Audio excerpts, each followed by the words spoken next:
How to adjust shadows in VN Video Editor.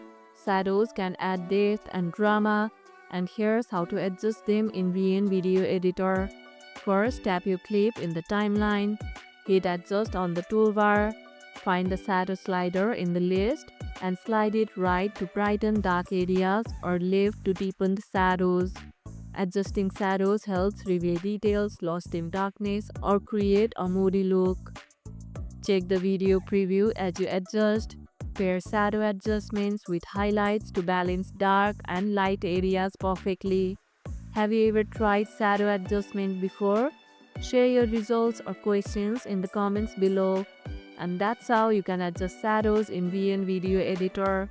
And if this video helped, hit the like button, share it, subscribe, and leave a comment. Thanks for watching, and I'll see you in the next one.